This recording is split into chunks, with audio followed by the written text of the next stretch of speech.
कैसे हैं दोस्तों आप सभी। मैं राकेश सर आप सभी को अपने परिवार ब्रेनवेव पर सबका स्वागत करता हूं और जो आपका प्यार हमारे चैनल के लिए मिल रहा है उस सब के लिए आप सभी को थैंक यू। आप हमारे बातों को मानते हैं और अपने दोस्तों में ज़्यादा से ज़्यादा शेयर करते हैं, उसके लिए हम आप सभी को धन्यवाद देते हैं।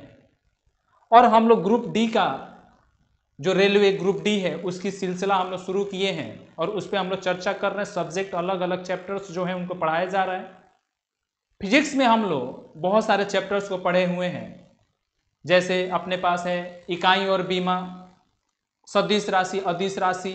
फिर उसके बाद मैंने आपको पढ़ाया है न्यूटन गति के नियम, न्यूटन के नियम, गति के समीकरण, कार्य, ऊर्जा और शक्ति। फिर उसके बाद हमने पिछले क्लासेस में आपको बताया गुरुत्वाकर्षण बल के बारे में हमने चर्चा किया है। आज हम एक नए सब्जेक्ट के साथ पढ़ने जा रहे हैं जिसका नाम है केमिस्ट्री, रसायन विज्ञान। और केमिस्ट्री में हम लोग केमिस्ट्री का इंट्रोडक्शन के साथ साथ आज एक चैप्टर के बारे में भी जिक्र करेंगे जहां तक हो सकेगा, जिसका नाम है मैटर, जिसको कहा जाता है पदार्थ। चलिए हम लोग स्टार्ट करते हैं और समझते हैं। और एक बात दोस्तों, आप सभी को ही अपने दोस्तों में ज़्यादा से ज़्यादा क्या कीजिए, शेयर करिए, जिससे आपके साथ साथ आपके दोस्त, आपके परिवार के सभी जो बच्चे जो तैयारी कर रहे हैं वो इस चैनल के माध्यम से, इस परिवार के माध्यम से नॉलेज ले पाए और ज़्यादा से ज़्यादा सरकारी नौकरी में जॉब प्राप्त कर पाए। समझ गए क्या? चलिए हम लोग स्टार्ट करते हैं एक केमिस्ट्री का जो सब्जेक्ट है जिसका नाम है पदार्थ और चैप्टर। सबसे पहले हम लोग इंट्रोडक्शन थोड़ा करते हैं। सबसे पहले हम लोग केमिस्ट्री में थोड़ा सा इसका इंट्रोडक्शन लेते हैं कि समझते हैं कि सबसे पहला इंट्रोडक्शन पार्ट है जो हमारे पास, जिसको हम लोग पढ़ के आ रहे हैं, जिसका नाम है केमिस्ट्री। केमिस्ट्री को पढ़ रहे हैं जिसका नाम है रसायन विज्ञान। कोई दिक्कत की बात? सबसे पहले समझिए कि केमिस्ट्री हमारे आए कैसे, हमारे जीवन में इसका क्या महत्व है, इन सभी को पढ़ेंगे। और केमिस्ट्री में हम लोग जितनी भी रिएक्शन प्रक्रिया, वर्षा का होना, ऑक्सीजन गैस, जितने भी हमारे वायुमंडल और एटमॉस्फेयर में मौजूद हैं उन सभी के बारे में हम पढ़ते हैं। कुछ इनऑर्गेनिक होते हैं, कुछ ऑर्गेनिक होते हैं। इन सभी को चर्चा हम लोग धीरे धीरे जैसे जैसे क्लासेस हम लोग लेंगे उसके साथ हम लोग पढ़ते जाएंगे। सबसे पहले समझते हैं कि जो हमारी 18वीं शताब्दी है ना, जो 18वीं शताब्दी से पहले, 18वीं शताब्दी से पहले, 18वीं शताब्दी से पहले केमिस्ट्री के बारे में लोग बहुत चीज नहीं जानते थे। 18वीं शताब्दी से पहले केमिस्ट्री के बारे में हम बहुत ज्यादा जानकारी नहीं थी। हमको क्या, सभी को जानकारी नहीं थी। केमिस्ट्री से पहले लोग कुछ और जानते थे केमिस्ट्री शब्द को, रसायन विज्ञान को। केमिस्ट्री से 18वीं शताब्दी से पहले इसके बारे में लोग कुछ और समझते थे। जानते हैं क्या समझते थे? 18वीं शताब्दी से पहले लोग इसको बोलते थे, जानते हैं क्या? जादू। क्या बोलते थे? जादू। क्या बोलते थे? जादू। जब जो अलग अलग रिएक्शन प्रक्रिया होती थी ना तो उनको लगता था ये क्या हो गया, अचानक से क्या हो गया। जानते हैं, लोगों को लगता था कि ये अचानक से क्या हो गया और इनको लगता था कि ये जादू कुछ हो रहा है। इसीलिए केमिस्ट्री शब्द को और केमिस्ट्री विद्वान मतलब सब्जेक्ट को पहले लोग इसको कहते थे डिवोटीज ऑफ गॉड, या इसको बोलते थे देवताओं का विषय। इसको क्या बोलते थे? देवताओं का विषय बोला जाता था। इसको क्या बोला जाता था? देवताओं का। इसको बोला जाता था देवताओं का विषय बोला जाता था। किसको? केमिस्ट्री को। क्या बोला जाता था? देवताओं का विषय। कब? 18th सेंचुरी से, 18वीं शताब्दी से पहले। 18वीं शताब्दी से पहले इसको क्या बोलते थे? डिवोटीज ऑफ गॉड, या देवताओं का सब्जेक्ट बोलते थे। इसको बोलते थे डिवोटीज ऑफ गॉड। क्या बोला जाता था? इसको डिवोटीज ऑफ गॉड, जिसको बोला जाता था सब्जेक्ट ऑफ, क्या बोलते थे? Subject of devotees, TEES। इसको बोलते थे सब्जेक्ट ऑफ डिवोटीज। जानते हैं ऐसा क्यों बोलते थे? क्योंकि हमको बहुत ज्यादा नहीं पता था कि ऐसा रिएक्शंस क्यों हो रहे हैं, नए नए पदार्थ क्यों फॉर्म हो रहे हैं, नए नए कंपाउंड या नए नए मिक्सचर क्यों बन रहे हैं। इनको नहीं पता होता था, इनके बारे में जानकारी हमें नहीं थी, कुछ भी जानकारी नहीं था। इसीलिए हमको लगता था, यानी हमारे रहने वाले पृथ्वी पे रहने वाले सभी लोगों को लगता था कि गॉड के द्वारा हो रहा है। अच्छा एक बात समझिए, क्या ये जब प्रक्रिया, जब केमिकल रिएक्शन होते थे तो उस समय वायुमंडल में पदार्थ नहीं थे क्या? वायुमंडल में मैटर्स नहीं थे क्या? वायुमंडल में बहुत कुछ थे। एयर नहीं थे क्या? हवा नहीं था क्या? हवा था। हवा था।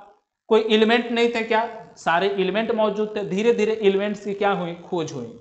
एयर्स था, वाटर था, वाटर भी था क्या? नहीं, 18वीं शताब्दी से पहले एयर भी था, वाटर भी था। बहुत प्रकार के केमिकल्स भी मौजूद थे, बहुत प्रकार के केमिकल्स भी हमारे वायुमंडल में क्या थे? मौजूद थे। लेकिन हम इनके बारे में बहुत ज्यादा जानते नहीं थे। बात समझ में आई क्या? जरा समझिए, इसीलिए हम इसको क्या बोलते थे? सब्जेक्ट ऑफ गॉड या देवताओं का विषय बोला जाता था इसको। समझ पाए? समझ पाए? समझिए, जरा समझिए। केमिस्ट्री को मतलब 18 शताब्दी से पहले केमिस्ट्री को लैटिन शब्द से लिया गया है। केमिस्ट्री को लैटिन शब्द या ग्रीक शब्द, लैटिन शब्द या ग्रीक शब्द, लैटिन और ग्रीक शब्द से लिया गया है, जिसको कहा जाता था अल्कीमी। क्या कहा जाता था? अल्कीमी। क्या कहा जाता था? अल्कीमी। मतलब 18वीं शताब्दी से पहले केमिस्ट्री को ग्रीक शब्द और ग्रीक वर्ड या लैटिन वर्ड से कहा जाता था। लैटिन वर्ड में इसको क्या कहा जाता था? अल्कीमी। कब? 18th सेंचुरी से पहले। 18th सेंचुरी से पहले इसको क्या कहा जाता था? इसको क्या कहा जाता था? इसको क्या कहा जाता था? अल्कीमी। किसको? केमिस्ट्री शब्द को या केमिस्ट्री विषय को क्या कहा जाता था? अल्कीमी कहा जाता था। कोई दिक्कत की बात? कोई दिक्कत की बात? स्क्रीनशॉट ले लीजिए, फिर हम आगे बताते हैं। स्क्रीनशॉट ले लीजिए, जिसका आगे बताते हैं। ले लिए क्या? समझिए, एक बार मैं दोबारा रिपीट कर रहा हूं। सबसे पहले मैंने बोला आज हम लोग कौन सा विषय पढ़ रहे हैं दोस्तों? कौन सा विषय? केमिस्ट्री। और केमिस्ट्री को 18वीं शताब्दी, जस्ट 200 वर्ष पहले की कहानी। उसके पहले हमारे पास केमिस्ट्री के बारे में बहुत ज्यादा एलिमेंट के बारे में नॉलेज नहीं था। और उस समय लोग सोचते थे कि जादू हो गया है, कुछ मैजिक हो गया है। क्या हो गया है? मैजिक हो गया है। क्या हो गया है? मैजिक हो गया है। मतलब कुछ रिएक्शन होते थे, कुछ का कुछ जब मिलाया जाता था, जब कोई दूसरा एलिमेंट दूसरे एलिमेंट के साथ मिलता था तो नया कंपाउंड बनता था, तो लोगों को लगता था कि इनको मिलाने से एक नया कंपाउंड बना, इसका मतलब क्या है? मैजिक है। और इसी चीज को देखते हुए, इसी बातों को देखते हुए लोग केमिस्ट्री को क्या बोलते थे? सब्जेक्ट जो होता था केमिस्ट्री विषय को बोलते थे देवताओं का विषय या सब्जेक्ट ऑफ डिवोटीज बोलते थे। लेकिन क्या उससे पहले एयर नहीं था क्या हमारे वायुमंडल में? था। क्या उससे पहले वाटर नहीं था क्या हमारे वायुमंडल में? था। क्या केमिकल्स नहीं थे क्या? था, सब चीज था। उस समय 18th सेंचुरी के आसपास लैटिन शब्द या ग्रीक शब्द, केमिस्ट्री को लैटिन या ग्रीक शब्द में अल्कीमिया कहा जाता था, जिसका नाम होता अल्कीमी कहा जाता था। क्या कहा जाता था? अल्कीमी, जिसका मतलब होता है, अल्कीमी का मतलब होता है मैजिक। क्या मतलब होता है? मैजिक। क्या मतलब होता है? Magic, MAGIC। क्या होता है? मैजिक मतलब क्या होता है? जादू। क्या होता है? जादू। बात समझ में आई क्या? बात समझ में आई क्या? कोई दिक्कत? कोई दिक्कत? एक बार स्क्रीनशॉट ले लीजिए, स्क्रीनशॉट ले लीजिए इसको।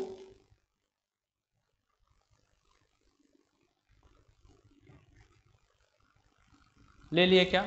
चलिए, लेकिन कहानी है कि 18th सेंचुरी में ही एक विद्वान हुए, 18th सेंचुरी में ही एक विद्वान हुए जिनका नाम है, एक हमारे पास साइंटिस्ट हुए,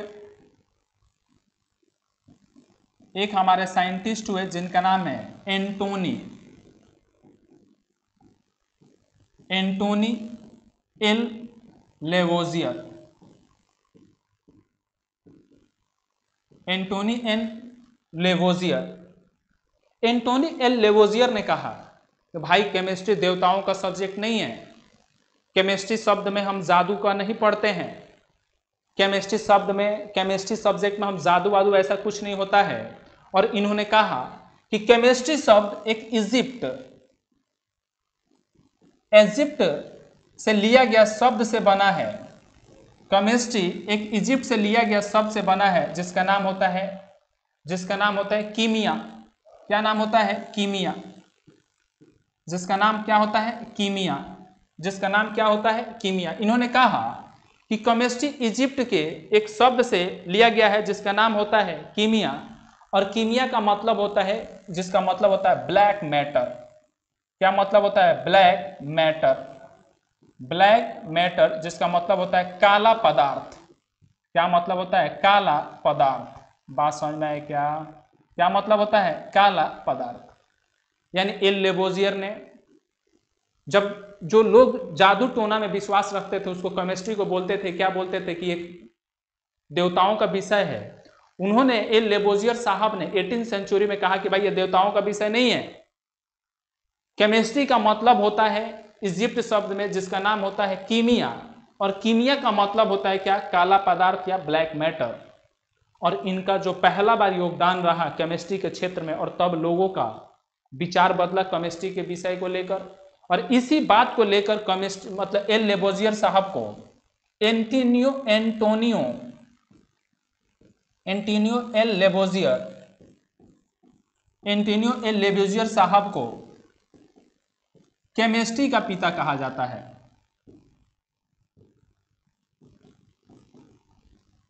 क्या कहा जाता है, केमिस्ट्री का पिता कहा जाता है। यानी आपसे पूछा जाएगा, बताइए केमिस्ट्री का पिता किसको कहते हैं?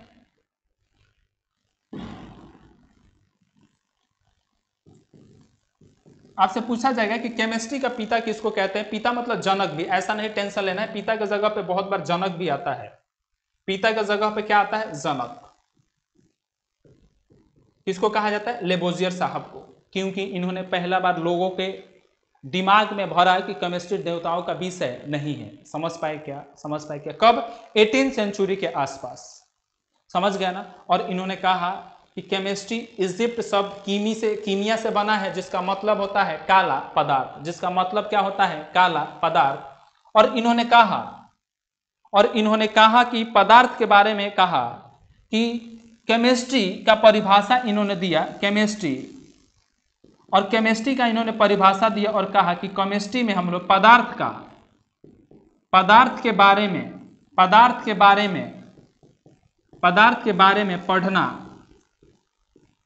बारे में पढ़ना ही रसायन विज्ञान कहलाता है। क्या कहलाता है, रसायन विज्ञान कहलाता है।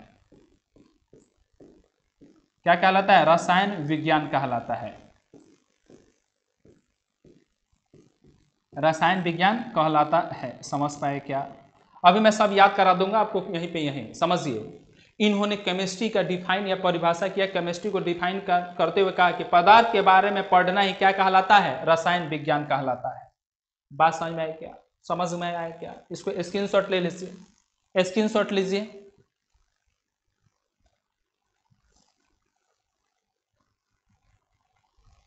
अभी हम आपको दोबारा रिपीट करवाएंगे, समझिए। एल लेबोजियर के द्वारा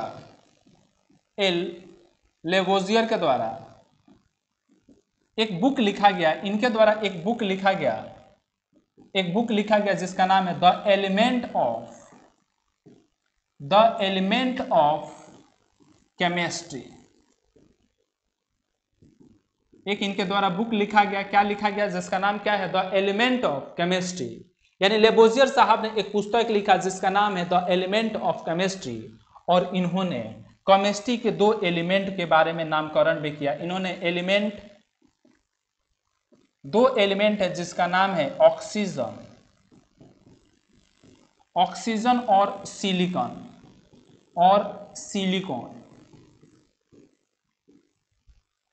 ऑक्सीजन और सिलिकॉन।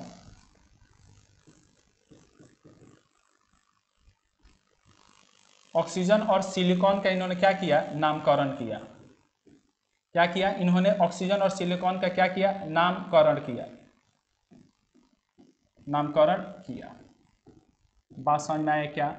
यानी आपसे पूछा जाएगा कि लेबोजियर साहब के द्वारा लिखा गया बुक का नाम क्या है, पुस्तक का नाम क्या है, आपसे पूछा जाएगा तो क्या बोलेगा, द एलिमेंट ऑफ केमिस्ट्री। और उनसे पूछा जाएगा, आपसे पूछा जाएगा बताइए उन्होंने किन 2 तत्वों का, एलिमेंट का नामकरण किया, तो ऑक्सीजन और सिलिकॉन। ये एग्जाम में पूछा गया है। फिर अब रिपीट करते हैं, चलिए एक बार याद कराते हैं जैसा हमने आपको पढ़ाना स्टार्ट किया था। सबसे पहला बोलना है साथ दोस्तों, साथ बोलना। 18वीं शताब्दी में लोग केमिस्ट्री को क्या समझते थे और क्या बोलते थे, ये कैसा सब्जेक्ट है, बोलो कैसा सब्जेक्ट है, देवताओं का विषय है। कैसा विषय है, देवताओं का विषय है। बात समझ पाए क्या? 18वीं शताब्दी में केमिस्ट्री को ग्रीक शब्द में क्या कहा जाता था, अल्कीमी। क्या कहा जाता था, अल्कीमी, जिसका मतलब क्या होता है, जादू और टोना। 18वीं शताब्दी के समय में केमिस्ट्री को क्या कहा जाता था, लैटिन वर्ड में क्या कहा जाता था, अल्कीमी, जिसका मतलब क्या होता है, जादू टोना होता है। और इसको क्या कहा जाता था, सब्जेक्ट ऑफ डिवोटीज। समझ में आया क्या? फिर रिपीट करते हैं। ये बात जब लोगों के दिमाग में था तो चेंज करने वाला, लोगों के दिमाग को बदलने वाला वो कौन से इंसान हुए, जिनका नाम है एंटोनी एल लेबोजियर। और एंटोनी एल लेबोजियर साहब ही हुए जिन्होंने केमिस्ट्री के बारे में ज्ञान दिया, लोगों को बताया कि भाई देवताओं का विषय नहीं है, केमिस्ट्री इजिप्ट के शब्द कीमिया से लिया गया है, जिसका मतलब होता है, इजिप्ट शब्द कीमिया से लिया गया जिसका मतलब होता है काला पदार्थ, जिसका मतलब क्या होता है, काला पदार्थ। समझ गए। एंटोनी एल लेबोजियर के इन्हीं योगदान से एंटोनी एल लेबोजियर को पिता ऑफ रसायन विज्ञान कहा जाता है। रसायन विज्ञान का जनक किसको कहा जाता है, रसायन विज्ञान का जनक किसको कहा जाता है, एन लेबोजियर को कहा जाता है। किसको कहा जाता है, एल लेबोजियर साहब को कहा जाता है। इसलिए मैंने यहाँ पे बताया कि बताइए इनको जनक किसको कहा जाता है, एल लेबोजियर साहब को केमिस्ट्री का क्या कहा जाता है, जनक कहा जाता है। बात समझ में आई क्या। और इन्होंने केमिस्ट्री के बारे में कहा कि पदार्थ के बारे में पढ़ना ही क्या कहलाता है, रसायन विज्ञान कहलाता है। पदार्थ के बारे में पढ़ना ही क्या कहलाता है, रसायन विज्ञान कहलाता है। और इनके द्वारा लिखा गया एक पुस्तक का नाम है जिसका नाम क्या है, द एलिमेंट ऑफ केमिस्ट्री। नाम क्या है, द एलिमेंट ऑफ केमिस्ट्री। और इन्होंने दो तत्वों का नामकरण किया जिसका नाम क्या है, ऑक्सीजन और सिलिकॉन। तो आपसे पूछा जाएगा कि लेबोजियर साहब का पुस्तक जो लिखे तो उसका नाम क्या है, द एलिमेंट ऑफ केमिस्ट्री। नाम क्या है, द एलिमेंट ऑफ केमिस्ट्री। और उन्होंने किन दो तत्वों का नामकरण किया जिसका नाम है ऑक्सीजन और सिलिकॉन। क्या नाम है, ऑक्सीजन और सिलिकॉन। समझ गए क्या। चलिए यहीं पे एक बात है, इसका भी चर्चा कर लेते हैं। नोट में एक उपकरण है जिसका नाम होता है कैलोरीमीटर। क्या नाम है, कैलोरीमीटर। और कैलोरीमीटर का उपयोग हम लोग ऊष्मा को नापने के लिए, यानी हीट को मापने के लिए, ऊष्मा को मेजर करने के लिए किया जाता है। ऊष्मा को मेजर करने के लिए किया जाता है।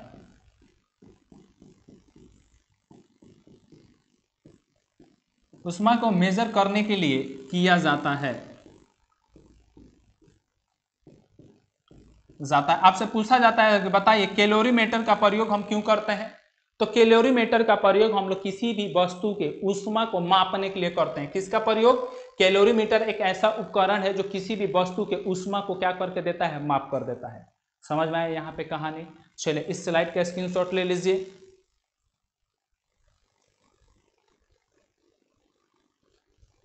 ले लिए क्या। चलिए अब हम लोग केमिस्ट्री में चैप्टर स्टार्ट कर रहे हैं। अभी तक इंट्रोडक्शन था, एक बार और रिपीट करवा दें। 18वीं शताब्दी में केमिस्ट्री को क्या कहा जाता था, सब्जेक्ट ऑफ डिवोटीज। क्या कहा जाता था, सब्जेक्ट ऑफ डिवोटीज। और उस समय लैटिन शब्द में केमिस्ट्री या रसायन विज्ञान को क्या कहा जाता था, अल्कीमिया। क्या कहा जाता था, अल्कीमिया। बाद में जब लेबोजियर साहब आए और उन्होंने कहा कि भाई केमिस्ट्री एक सब्जेक्ट है और ये गॉड के कारण मैजिक वैजिक नहीं होता, ये तत्व होते हैं जो आपस में जब वायुमंडल में मिलते हैं तो क्या होते हैं, अलग अलग पदार्थ को बनाते हैं या अलग अलग कंपाउंड को बनाते हैं। समझ में आए क्या। और इसी योगदान से जब लोगों को पता चला कि ऐसा करने से नए नए तत्व बनते हैं या नए नए कंपाउंड बनते हैं, तो इसीलिए केमिस्ट्री के जनक लेबोजियर साहब को कहा जाता है, क्योंकि उनका केमिस्ट्री के क्षेत्र में बहुत बड़ा योगदान रहा। और 18वीं शताब्दी में लेबोजियर साहब ने कहा कि केमिस्ट्री एक इजिप्ट से लिया गया एक शब्द है जिसका मतलब होता है कीमिया, जिसका मतलब होता है ब्लैक मैटर्स। क्या मतलब होता है, ब्लैक मैटर। समझ में आया क्या। और कैलोरीमीटर एक उपकरण है, फिजिक्स में यूज करने वाला एक मेजरिंग इंस्ट्रूमेंट है जिससे हम लोग ऊष्मा को मापते हैं, जिससे हम किसी भी पदार्थ के ऊष्मा को क्या करते हैं, मापते हैं। और लेबोजियर साहब ने केमिस्ट्री को डिफाइन करते हुए कहा कि पदार्थ के बारे में पढ़ना ही क्या कहलाता है, केमिस्ट्री कहलाता है या रसायन विज्ञान कहलाता है। समझ पाए। चलिए हम लोग समझते हैं कि मैटर्स के बारे में हम लोग पढ़ते हैं। किसके बारे में, मैटर्स। अब हम लोग केमिस्ट्री का एक नया चैप्टर स्टार्ट कर रहे हैं, जो चैप्टर अभी इंट्रोडक्शन चल रहा था, जिसका मतलब होता है पदार्थ। क्या मतलब है, पदार्थ। समझिए पदार्थ हम लोग कहते हैं किसको है, एनीथिंग दैट ऑक्युपाइज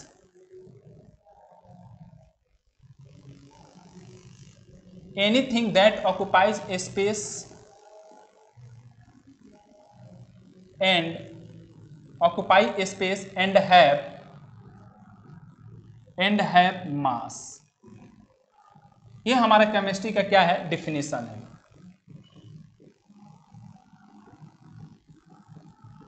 मतलब ऐसा कोई भी ब्रह्मांड में उपस्थित कोई भी वस्तु जिसके पास क्या हो? द्रव्यमान हो। जिसके पास क्या हो? द्रव्यमान हो। जिसके पास क्या हो? द्रव्यमान हो। और दूसरा बात, उसके पास जगह घेरने की, जगह घेरने की क्या हो? जगह घेरने की क्या हो? क्षमता हो। क्षमता हो।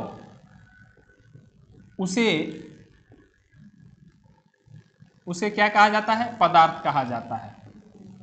यानी anything that occupies space and have mass is called matter.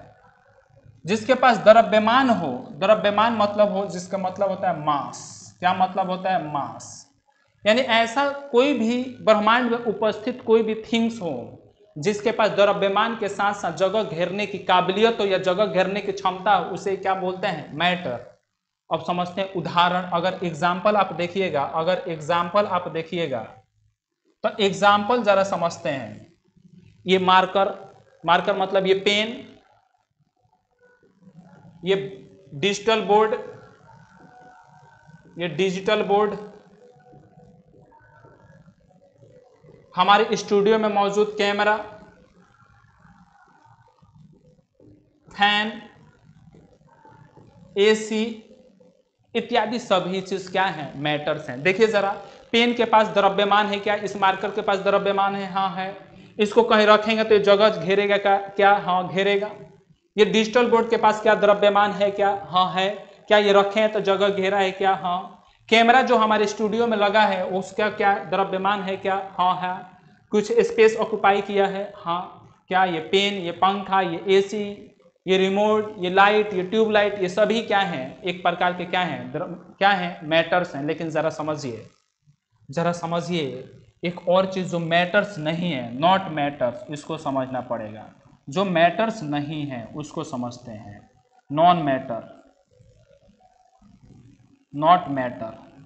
जरा समझिए, क्या बल एक मैटर है क्या? फोर्स, अरे फोर्स मैटर है क्या? नहीं, मैटर नहीं। हम बल किसी पर लगाए, वो क्या जगह घेर रहा है क्या? उसके पास द्रव्यमान है क्या? ना, बल एक मैटर नहीं है। क्या लौभ? लौभ कोई मैटर है क्या? नहीं। पदार्थ, लौभ मैटर नहीं है। लौभ भी मैटर नहीं है। फीलिंग का मतलब समझिए, कोई भी किसी के लिए कोई सैड होता है, किसी के लिए कोई उदास होता है, किसी के लिए कोई बहुत खुश होता है, क्या वो मैटर है क्या? नहीं। क्या वो जगह घेरता है क्या? नहीं। आप सोचेगा सर उससे लव करते हैं तो दिल में जगह घेर रखी है। नहीं, ये सब कुछ भी ऐसा होता नहीं है भाई। दिल का काम एक ही होता है। दिल में प्यार होता नहीं है। दिल का काम एक ही होता है। दिल का काम सिर्फ ब्लड को आउट या इन करना ही होता है, बस। दिल का काम, हमारा हार्ट का काम होता है ब्लड को पंप करना, जिसको बायोलॉजी में आपको बहुत डिटेल में पढ़ाया जाता है। समझ गए क्या? तो क्या बल हमारा मैटर है क्या? नहीं। क्या लव हमारा मैटर है क्या? नहीं। फीलिंग हमारा मैटर है क्या? नहीं। ये सब जगह नहीं घेरता है, ना इसके पास द्रव्यमान होते हैं। तो मैटर बोलते किसको हैं? ऐसा कोई भी वस्तु या थिंग जिसके पास द्रव्यमान हो और द्रव्यमान के साथ साथ वो कुछ जगह को घेरता हो, उसे ही दोस्तों क्या बोलते हैं? मैटर बोलते हैं। और मैटर का एग्जाम्पल है हमारे स्टूडियो में मौजूद पेन, ब्लैक बोर्ड, ये डिजिटल बोर्ड्स, ये कैमरा, ये वाईफाई, ये लैपटॉप, ये सिस्टम, सारे क्या हैं? मैटर्स है। टेबल, फैन इत्यादि सारे क्या हैं? मैटर्स हैं। लेकिन मैटर क्या नहीं है? फोर्स कोई मैटर नहीं है, लव कोई मैटर नहीं है, फीलिंग किसी के लिए मैटर नहीं है। समझ गए क्या? उम्मीद करते हैं कि आप समझ गए होंगे। स्क्रीनशॉट ले लीजिए।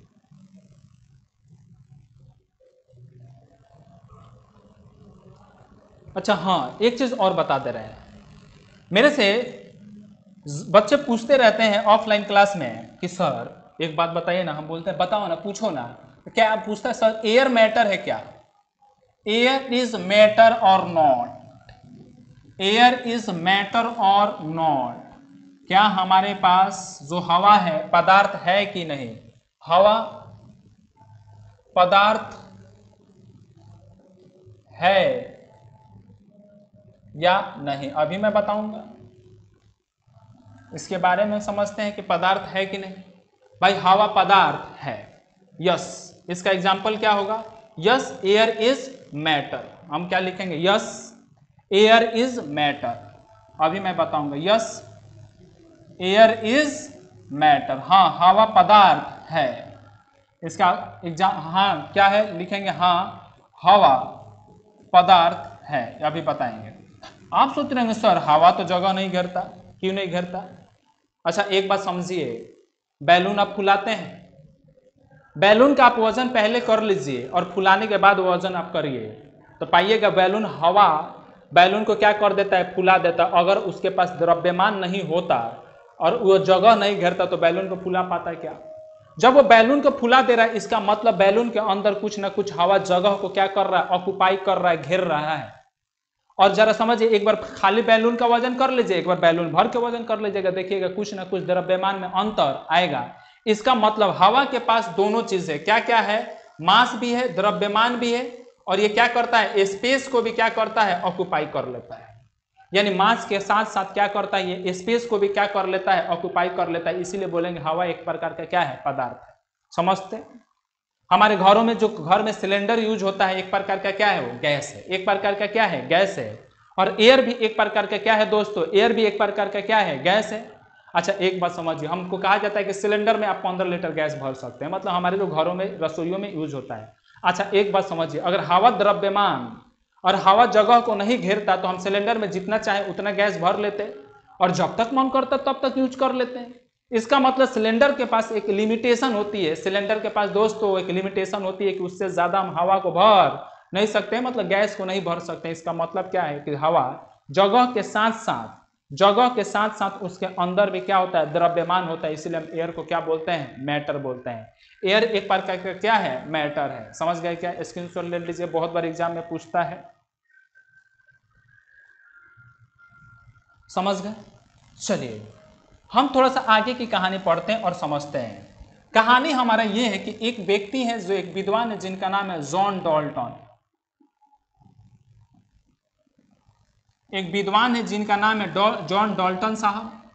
और जॉन डाल्टन साहब ने कहा कि पदार्थ की सबसे छोटी इकाई, smallest unit of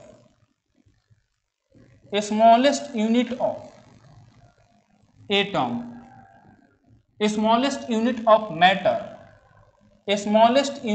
matter is atom. और इन्होंने कहा कि एटम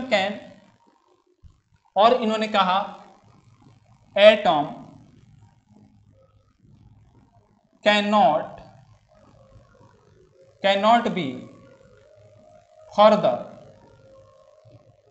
divided। डाल्टन साहब ने कहा कि किसी भी पदार्थ की सबसे छोटी इकाई क्या है, एटम है, परमाणु है। क्या है, परमाणु है। एटम का मतलब होता है परमाणु। उन्होंने कहा कि किसी भी पदार्थ की सबसे छोटी इकाई, कुछ लोग सोच रहे हैं सर हिंदी में नहीं लिखे, हाँ समझिए। इन्होंने कहा कि क्या कहा कि पदार्थ की सबसे छोटी इकाई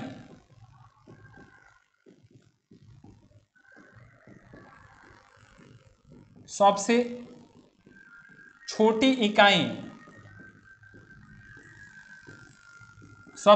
इकाई क्या है, परमाणु है, जिसको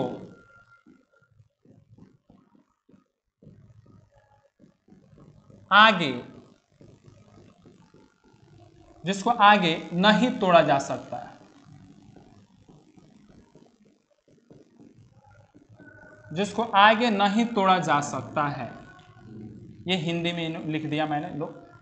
यानी डाल्टन साहब ने कहा कि एटम मैटर्स की सबसे छोटी इकाई है जिसको आगे डिवाइड नहीं किया जा सकता है। और एटम का चर्चा करने वाले और एटम की खोज करने वाले व्यक्ति हुए जॉन डाल्टन साहब। और एटम्स की डिस्कवरी किसके द्वारा किया गया, डाल्टन साहब के द्वारा। एटम इज डिस्कवर्ड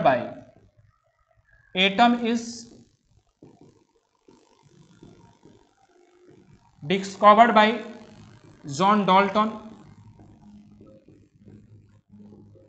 और इसीलिए जॉन डाल्टन साहब ने एटम की खोज की। क्या हुआ, एटम का खोज किसके द्वारा किया गया था, डाल्टन साहब के द्वारा।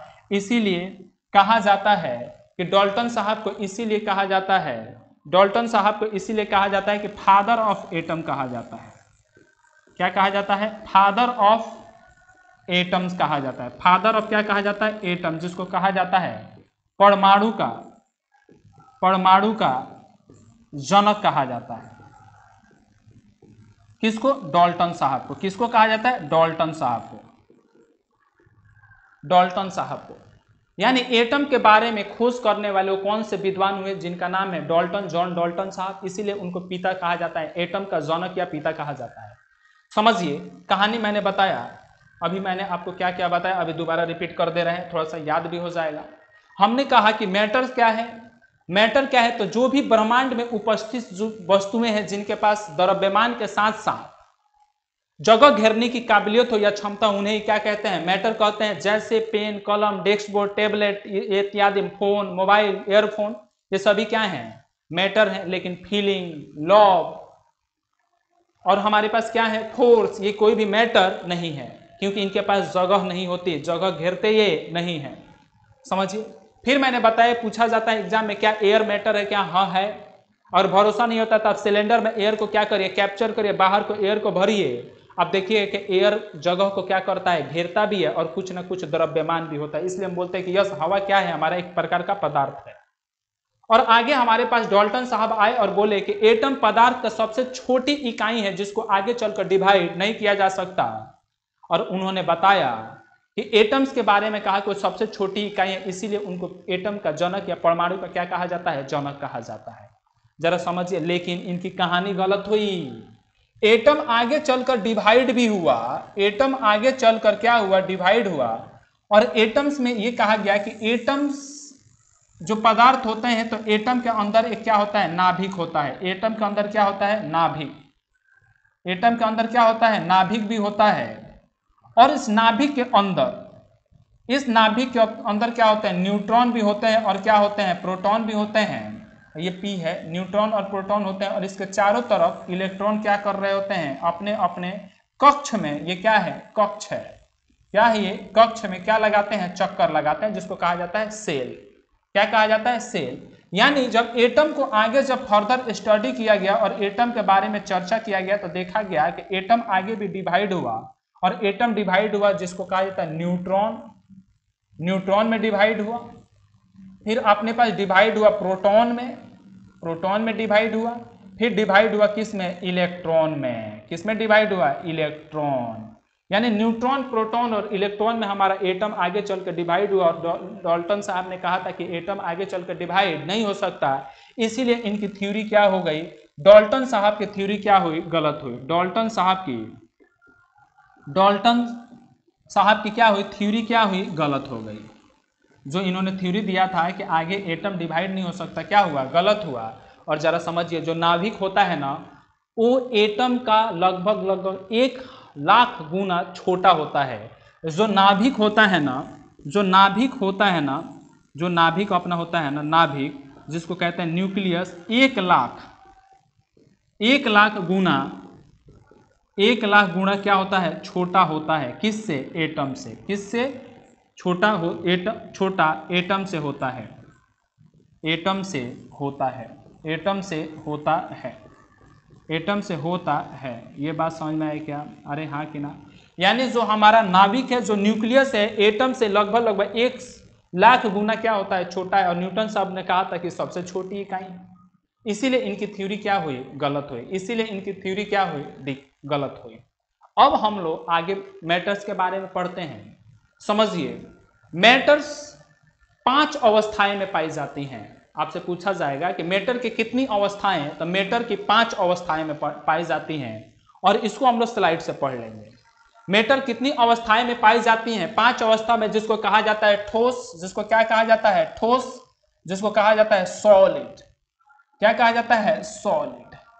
मैटर कितनी अवस्था में पाई जाती है दोस्तों? 5 अवस्थाएं में। कितने अवस्थाएं में पाई जाती हैं? 5 अवस्था में। पहला अवस्था हो गया सॉलिड। दूसरा होता है द्रव्य, जिसका मतलब होता है क्या? द्रव्य, जिसका मतलब होता है लिक्विड। दूसरी अवस्था क्या है? लिक्विड। अपने पास तीसरी अवस्था है जिसको कहा जाता है गैस। क्या कहा जाता है? गैस। तीसरी अवस्था क्या है? गैस। हम सभी के बारे में चर्चा करेंगे। गैस की प्रॉपर्टी क्या है, गैस की विशेषताएं क्या हैं, सॉलिड की विशेषताएं क्या हैं। प्लाज्मा, चौथी अवस्था क्या है? प्लाज्मा। और पांचवी अवस्था कौन सा है? Bose-Einstein condensate. हिंदी में भी यही लिखते हैं, क्या लिखते हैं? बोस-आइंस्टीन कंडेंसेट, जिसको कहा जाता है बोस-आइंस्टीन संघनन। क्या कहा जाता है? बोस-आइंस्टीन संघनन। तो बताइए, तो अपने पास जो पदार्थ होते हैं कितनी अवस्थाएं में पाई जाते हैं? तो पदार्थ 5 अवस्थाएं में पाई जाती हैं दोस्तों। पदार्थ कितनी अवस्थाएं में? 5 अवस्था में। सॉलिड, लिक्विड, गैस, प्लाज्मा और बोस-आइंस्टीन संघनन। क्या कहा जाता है? बोस-आइंस्टीन और संघनन। समझते हैं, समझ में आया क्या? स्क्रीनशॉट ले लीजिए।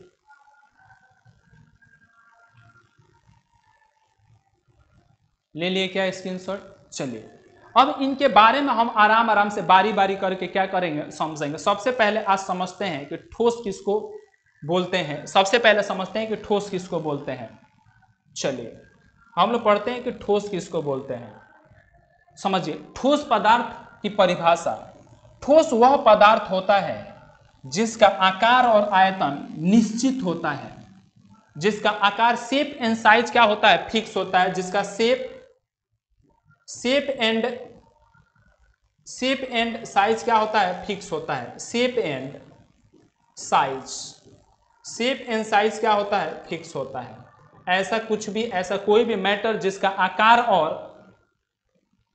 और आयतन क्या हो? फिक्स हो, उन्हीं क्या बोलते हैं? ठोस पदार्थ बोलते हैं। जिसका शेप एंड साइज क्या हो? फिक्स हो, उसको क्या बोलते हैं? मैटर, मतलब सॉलिड बोलते हैं। क्या बोलते हैं? सॉलिड बोलते हैं। सॉलिड की कुछ विशेषताएं होती हैं, मालूम है? सॉलिड की कुछ विशेषताएं होती हैं, उनको चलिए हम पढ़ते हैं बारी बारी से। सबसे पहली विशेषता है कि ठोस का निश्चित आकार होता है। ठोस पदार्थ का क्या होता है? निश्चित आकार होता है और निश्चित आयतन होता है। आयतन को वॉल्यूम बोलते हैं। आयतन होता है जो बदला नहीं जा सकता है, यानी ऐसा कोई भी मैटर जिसके पास फिक्स वॉल्यूम क्या हो? फिक्स वॉल्यूम एंड क्या हो? फिक्स साइज हो। फिक्स वॉल्यूम एंड क्या हो? फिक्स साइज हो, उसे क्या बोलते हैं? मैटर बोलते हैं। उसे क्या बोलते हैं? मैटर बोलते हैं। फिक्स साइज एंड फिक्स क्या हो? वॉल्यूम है, उसे क्या बोलते हैं? मैटर बोलते हैं। यानी ठोस पदार्थ की सबसे पहली विशेषता हो गई कि वैसा पदार्थ जिसका आकार निश्चित हो, जिसका आयतन क्या हो? निश्चित हो, उसको हम लोग क्या बोलेंगे? सॉलिड बोलेंगे। उसको क्या बोलेंगे? ठोस बोलेंगे। दूसरा हमारा प्रॉपर्टी यह है कि ठोस में जो कण होते हैं ना, ठोस के कण एक दूसरे से बहुत पास और नियमित रूप से जुड़े होते हैं। इसका मतलब समझिए, जो छोटे कण होते हैं ना, जो हमारे सॉलिड में जो छोटे कण होते हैं ना, उसमें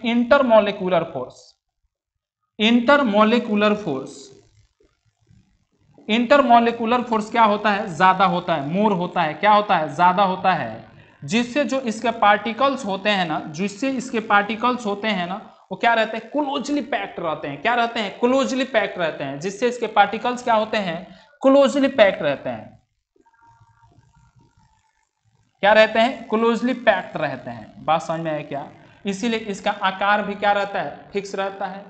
इसके कण एक दूसरे के बहुत पास होते हैं और नियत रूप से क्या होते हैं? जुड़े होते हैं। इसका मतलब क्या है? जो इंटरमॉलिक्यूलर फोर्स होते हैं ना, जो सॉलिड के अंदर, बहुत ज्यादा होता है। इसलिए इसके जो छोटे छोटे कण होते हैं ना, नियमित रूप से क्या होते हैं? एक दूसरे से क्या होते हैं? क्लोजली पैक्ड होते हैं। क्या होते हैं? क्लोजली पैक होते हैं। समझ में आया क्या? तो सबसे पहली विशेषता इसका फिक्स वॉल्यूम, फिक्स शेप। दूसरी विशेषता जो इसके छोटे छोटे कण होते हैं, क्या होते हैं? क्लोजली पैक्ड होते हैं या नियमित रूप से क्या होते हैं? जुड़े होते हैं। चलिए, अगली विशेषता हम लोग पढ़ते हैं और समझते हैं। ठोस का अगली विशेषता हम लोग देखते हैं और जानते हैं। सबसे पहले इसके पास संपीड़न नहीं होता, संपीड़नशील नहीं होता, यानी इसे दबाकर उसके आकार को कम नहीं किया जा सकता है। समझ गए क्या? यानी जरा समझिए, जो ठोस पदार्थ होते हैं ना, ऊपर से क्या होते हैं? क्या होता है? संपीड़नशील होते हैं। संपीड़नशील का मतलब ये होता है कि इसको हम दबाएंगे, ये मार्कर भी क्या है हमारा? ये क्या है? पेन भी क्या है? एक प्रकार का ठोस। इसको ऊपर से दबाएंगे ना तो दबेगा नहीं, और दबा के इसके आकार में परिवर्तन नहीं कर सकते हैं। तो ये ठोस कैसा पदार्थ है? संपीड़नशील पदार्थ है। कैसा पदार्थ है? संपीड़नशील नहीं होता। कैसा? संपीड़नशील नहीं होता, मतलब इसके ऊपर से दबाकर इसके आकार में परिवर्तन नहीं कर सकते हैं। दूसरा हम लोग पढ़ते हैं, ठोस पदार्थ कैसा होता है? हार्ड होता है। और कैसा होता है? ब्रिटल होता है। और इसी के कारण इसमें इलास्टिसिटी नहीं होता। इलास्टिसिटी का मतलब समझिए, ऐसा कोई पदार्थ जिसको खींच के क्या किया जा सके? चौड़ा किया जा सकता है। जैसे रबड़ बैंड होता है ना अपने पास, जो लड़कियां लगाती हैं, या रबड़ बैंड जहां पर रबड़ का प्रयोग किया जाता है उसको खींचिएगा ना तो क्या होता है, फैलता है, लेकिन छोड़िएगा तो अपने आकार को दोबारा क्या कर लेता है, रीगेन कर लेता है। यानी ठोस पदार्थ को खींचने पर यह फैलता नहीं है। इसका मतलब क्या है कि इसमें इलास्टिसिटी थोड़ा बहुत होती है लेकिन पूरी तरीके से बहुत कम होती है। यही लिखा गया है कि ठोस हार्ड होते हैं, ब्रिटल होते हैं और इसमें इलास्टिसिटी की मात्रा क्या होती है, बहुत कम होती है। समझता है क्या? तीसरी प्रॉपर्टी हम लोग समझते हैं। तीसरी प्रॉपर्टी समझते हैं, ठोस हमारा क्या होता है, एमोर्फस होता है। थोड़ा एमोर्फस का मतलब समझिए, जिसको बोलते हैं अक्रिस्टलाइन। क्या बोलते हैं, अक्रिस्टलाइन। इसको बोलते हैं अक्रिस्टलीय। क्या बोलते हैं, अक्रिस्टलीय। यहाँ पे जिसको बोला जाता है एमोर्फस, यहाँ पे भी लिख लीजिएगा अक्रिस्टलीय। क्या हो जाता है, अक्रिस्टलीय। अक्रिस्टलीय क्या कहा जाता है, अक्रिस्टलीय। यानी ठोस जो अभी हम बताएंगे कि क्रिस्टलाइन किसको बोलते हैं, एमोर्फस किसको बोलते हैं। अभी बस याद रखिए कि जो ठोस पदार्थ होते हैं ना, एमोर्फस भी होते हैं, मतलब अक्रिस्टलीय भी होते हैं और क्रिस्टलीय भी होते हैं, दोनों हो सकते हैं। जहां क्रिस्टलीय ठोसों के में, जहां समझिए, जहां पे लिखा हुआ है कि जहां क्रिस्टलीय ठोसों में कण नियमित पैटर्न पे होते हैं, जबकि अक्रिस्टलीय में अनियमित व्यवस्था में होती है। इसका मतलब समझते हैं कि हम बस इतना भी ध्यान रखिए कि आपको बताएंगे कि क्रिस्टलीय क्या है, अक्रिस्टलीय क्या है। यानी ठोस पदार्थ दोनों हो सकते हैं, क्रिस्टलीय के साथ साथ अक्रिस्टलीय। इसको हम लोग अच्छे से एलोबरेट करेंगे अगले कुछ समय में। यानी हम लोग समझेंगे कि क्रिस्टलीय किसको बोलते हैं, अक्रिस्टलीय किसको बोलते हैं। यानी ठोस जो पदार्थ होते हैं दोनों प्रकार के हो सकते हैं, एमोर्फस के साथ साथ क्रिस्टलाइन भी होते हैं। Solid is crystalline and amorphous both. अगला प्रॉपर्टी क्या है, अगला प्रॉपर्टी क्या है कि ठोस पदार्थ क्या हो सकते हैं, उच्च डेंसिटी के होते हैं, मतलब घनत्व ज्यादा होता है, क्योंकि कणों के बीच की दूरी क्या होती है, बहुत कम होती है। कणों के बीच की दूरी क्या होती है, बहुत कम होती है। और डेंसिटी इक्वल टू मास बटा वॉल्यूम होता है। समझ गए ना, डेंसिटी इक्वल टू मास बटा में क्या होता है, वॉल्यूम होता है। यानी ठोस कैसे होते हैं, हाई घनत्व के होते हैं। हाई घनत्व का मतलब समझिए, जैसे इस रूम में घनत्व का मतलब, इस रूम में 10 बच्चे हैं, 10 बच्चे हैं और 10 को डाल दिए, घनत्व क्या हो रहा है, बढ़ रहा है। घनत्व बढ़ना मतलब समझ रहे हैं कि स्पेस क्या हो रहे हैं, और कम हो रहे हैं। और 10 को डालेंगे 30 बच्चे हो जाएंगे और जगह क्या हो जाएगी, कम। तब तक हम डालते रहेंगे जब तक हम क्या करेंगे, इसमें जगह बहुत खत्म ना हो जाए या खत्म होने के बराबर ना हो जाए। इसका मतलब जितना इसके अंदर कोई पदार्थ या कण आते रहते हैं, जितने भी इसमें बच्चे आते रहेंगे, उसका घनत्व रूम का क्या होते जाएगा, बढ़ते जाएगा। यानी घनत्व का मतलब छोटे कणों के बीच में दूरी बहुत ही कम या ना मात्रा के बराबर, उसी को क्या बोलते हैं, घनत्व बोलते हैं। यानी ठोस पदार्थों का घनत्व बहुत ज्यादा होता है, ठोस पदार्थों का घनत्व बहुत ज्यादा होता है, क्योंकि उसमें जो छोटे छोटे कण मौजूद होते हैं ना, उनके बीच की दूरी दोस्तों क्या होती है, उनके बीच की दूरी बहुत ही कम होती है। बात समझ में आया क्या, बात समझ में आया क्या? चलिए समझते हैं। अब हम लोग समझते हैं कि ठोस के प्रकार मुख्यतः 2 होते हैं। ठोस कितने प्रकार के होते हैं, मुख्यतः ठोस कितने प्रकार के होते हैं, 2 प्रकार के होते हैं। ठोस कितने प्रकार के होते हैं, 2 प्रकार के। एक को कहा जाता है क्रिस्टलाइन सॉलिड और दूसरे को कहा जाता है एमोर्फस सॉलिड। अभी मैं बताया था कि solid is crystalline and amorphous both, यानी क्रिस्टलीय ठोस और अक्रिस्टलीय ठोस। एक को कहा जाता है क्रिस्टलीय ठोस और दूसरे को कहा जाता है अक्रिस्टलीय ठोस। समझिए क्रिस्टलाइन सॉलिड किसको बोलते हैं, समझिए क्रिस्टलीय ठोस किसको बोलते हैं। क्रिस्टलीय ठोस में अवयवी कण एक नियमित ज्यामितीय श्रृंखला में व्यवस्थित होते हैं। समझिए क्रिस्टलाइन सॉलिड किसको बोलते हैं, जिसमें क्या होता है, एक फिक्स पैटर्न पे, एक फिक्स पैटर्न पे क्या होते हैं, जो एटम्स होते हैं ना, जो फिक्स पैटर्न पे जो एटम्स होते हैं वो क्या होते हैं, एडजस्ट होते हैं। जो फिक्स पैटर्न पे एटम क्या होता है, एडजस्टेड होता है। इसी को हम लोग क्या बोलते हैं, क्रिस्टलाइन सॉलिड। अब जैसे हमारे पास उदाहरण के लिए हमारे पास सोडियम क्लोराइड है, जिसको कहा जाता है NaCl। क्या कहा जाता है, NaCl। हीरा जिसको कहा जाता है डायमंड। क्या है, डायमंड। और डायमंड किससे मिला है, ये कार्बन से होकर बना है।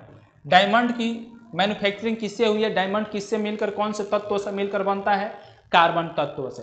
यानी क्रिस्टलीय ठोस उसको बोलते हैं जिसमें जो छोटे छोटे कण मौजूद होते हैं ना, एक फिक्स पैटर्न में क्या होते हैं, सजे होते हैं या फिक्स पैटर्न में होते हैं। समझिए एमोर्फस किसको बोलते हैं, अक्रिस्टलीय किसको बोलते हैं, जबकि अक्रिस्टलीय ठोस में कण अनियमित तरीके से क्या होते हैं, व्यवस्थित होते हैं, जैसे कांच और प्लास्टिक। जैसे हमारे पास क्या है, प्लास्टिक से, जैसे हमारे पास क्या है, प्लास्टिक, मतलब अक्रिस्टलीय का मतलब क्या हुआ कि जो छोटे छोटे कण होते हैं ना तीतर बोतर होते हैं, मतलब इधर उधर होते हैं। जैसे हम बोल दें कि मान लीजिए एटम्स हैं और इसमें जो कण है ना, जिसमें ये कण होने एकदम इधर उधर विकसित होता है, कहीं इधर कुछ इधर, कहीं ज़्यादा कहीं कम, कहीं ज़्यादा कहीं घनत्व बहुत ज़्यादा, कहीं घनत्व क्या है बहुत कम, उसी को क्या बोलते हैं, एमॉर्फस बोलते हैं, जिसको बोलते हैं अक्रिस्टलीय सॉलिड बोलते हैं। बात समझ में आया क्या? यानी हमने सॉलिड के बारे में चर्चा किया। और इस वीडियो को आप ज़्यादा से ज़्यादा अपने दोस्तों में क्या करिए, शेयर करिए, और आप बार बार इस वीडियो को देखिए। अगर कहीं डाउट होता है तो आप कमेंट बॉक्स में हमें रिप्लाई भी कर सकते हैं, क्वेश्चन भी पूछ सकते हैं। दोस्तों आज के लिए थैंक यू।